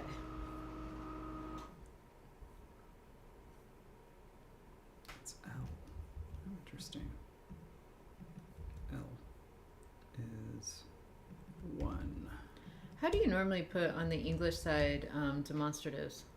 Do you, for the dictionary, the little Whatever their part of abbreviation? speech is in English.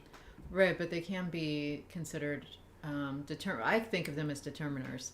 However, some people call them adjectives, but these can also be used as pronouns. So would you do adjective / pronoun? If it's this, I do, yeah. Or sometimes I'm lazy and just do noun / adjective. Or instead of adjective / pronoun. All right, there's one of those. And now we can go and add our word for 0.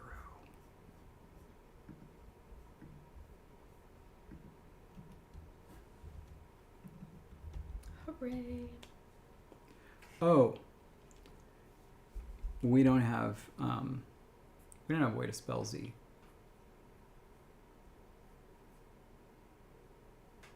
No, I would think this would still be an S, right? Right, I think that's what we determined, right? It was just, S is conditionally, sometimes it's Z. This one you would just have to know how to pronounce it. yeah, and they would because it's Because they're foxes. We also don't write stress yeah, because the foxes know. the foxes know.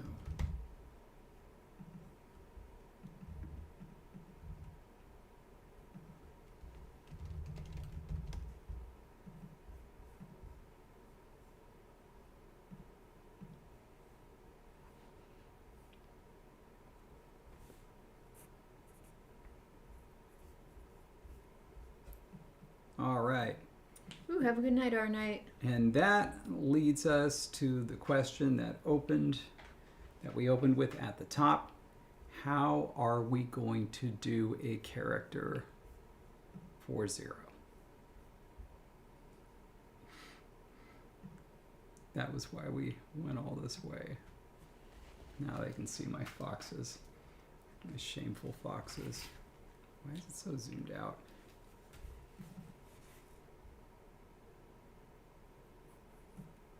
Should be desk view. Yeah.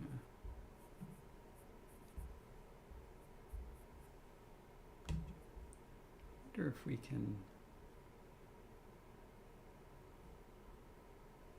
Is there a zoom?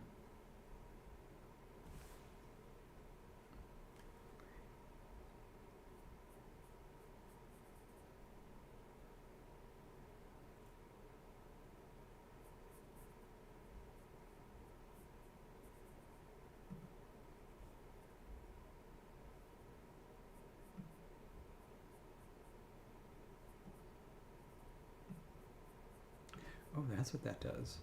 Oh, interesting.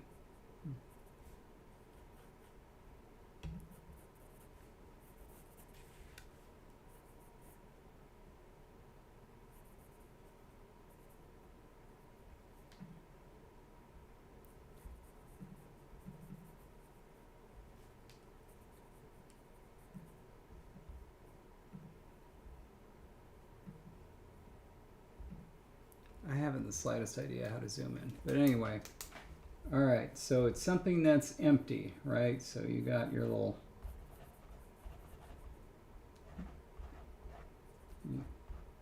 you got your little fox money purse there, and it doesn't have anything in it, which makes the foxes sad. So I had a couple ideas. One was to do something like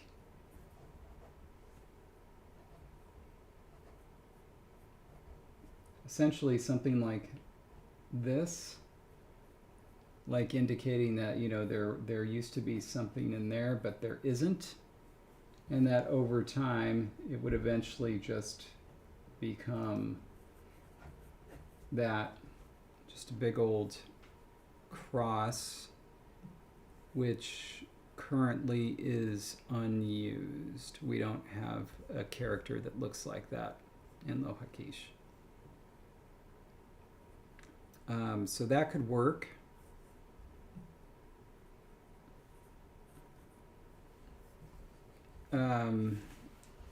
Something. Like that. Pulling an empty pocket and shaking a pot upside down. Oh, that's really nice. Here, let me see if I can show that. I have absolutely no idea how to orient it, so I'm just going to spin it. Shouldn't it be the same as yours? Oh, right, it should. You're right. And then just here, closer, so that's bigger. But you do get... That one. There we go. Okay, so then, can you hold that up for me again? Okay, so it's like, it's kind of got something like that, and then there's something on the sides here, and then of course there's... Oh, that was the hands. Yeah, the hands. So like... So you don't have to have hands. So it could be a 0 with something beneath it. Ooh, they could have chests of riches. An empty chest. Like an open box, but...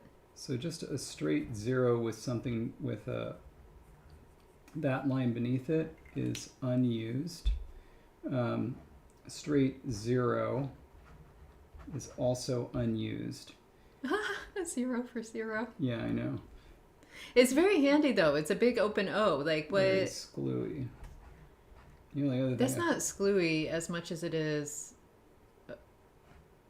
I guess it's screwy of Arabic numerals, not screwy of our language. It would end up looking not the same, because I think it's actually going to be thinner, but very similar to our geminate character.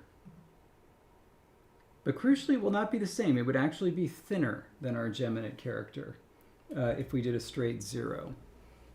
So,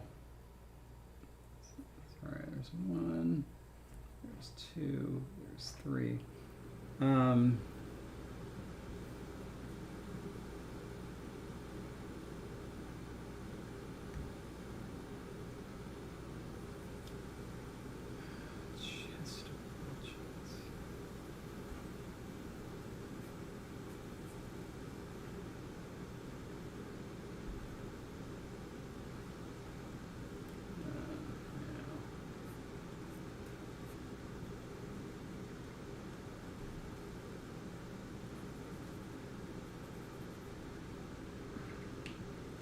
Could also have 2 little paws held together to be like they're empty, you know? I see. Yeah.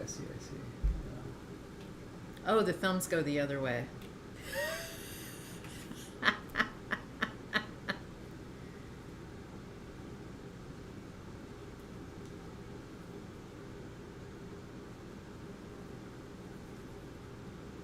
They could be kind of curved away. Yeah. I guess that would end up being a little bit more like that squarey W that I think we already have. It would be. But we don't actually have a W, we have an M. Oh. And furthermore, it would be a lot skinnier.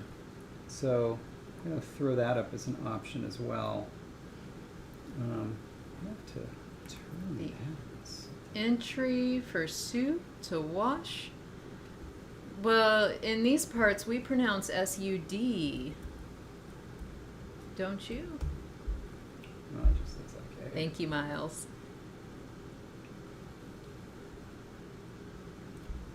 I kind of like this as our set. Of poll options? Yeah. So I think I'm going to go with that. Nice. Yeah. And it'll be pretty easy actually to mock those up for 0. So we'll do this right here. Because the nice thing is, like, once you get to this point, you've copied, you've done so many things that you can just copy If and you paste. want it to be showing that, it's not currently showing. Thank you. So now we just need the little... And as soon as we wrap this up, we have hit our 2 hours, our belated good. 2 hours. And so as David's wrapping this up, just thank you again for your patience. It just happens sometimes, and so thank you for being patient with us and for sticking around, all you who are able to stick around. And yeah, we're excited to, I guess, just stream from home again next week, huh? Because we'll be back before next Thursday, so we'll be back home in regular time, regular place. 200, 450, 450. So this needs to come in. We do try to get our 2 hours in whenever we start. It's just today was an oddball start time, so. There we go. All right, so those, and then the plus, that'll be easy. We just need the cross, which is this. Health. Sorry. These are 400 wide. So this.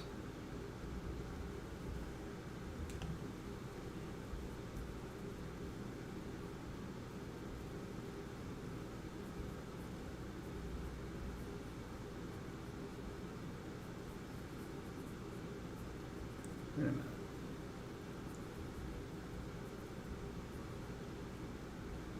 There we go.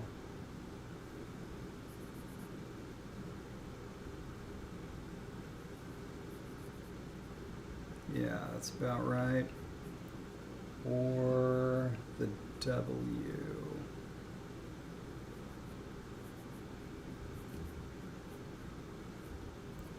This one might be interesting.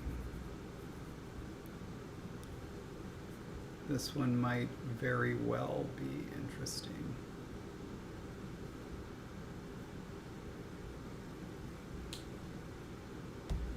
Yeah, glad you can make it now, Aaron. Oh, Aaron. Our fellow late nighter.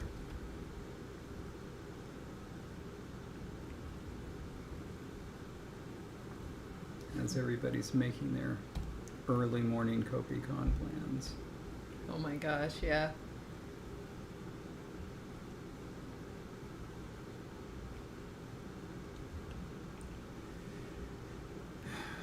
This is why I was worried about this one. What to do with that stray line. Which serif? Yeah.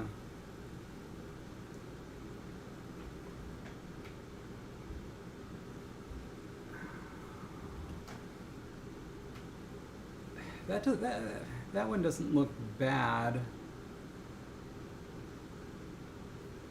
Because yeah, I think everything else that we have like that, it just ends in a twirly-do.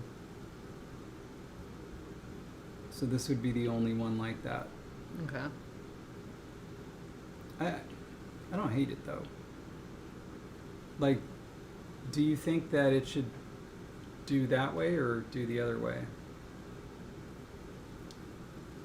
It's like, I'm waiting for it to show again. I saw the one way. Okay, there we go.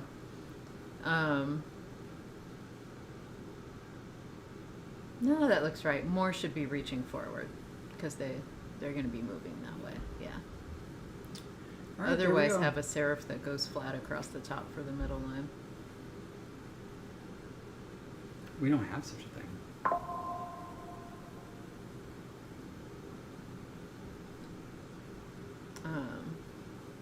Right. Yeah. All right. All right. Cool, Well, well- that'll be the poll. Yay! All right. Thanks very much for sticking with us. And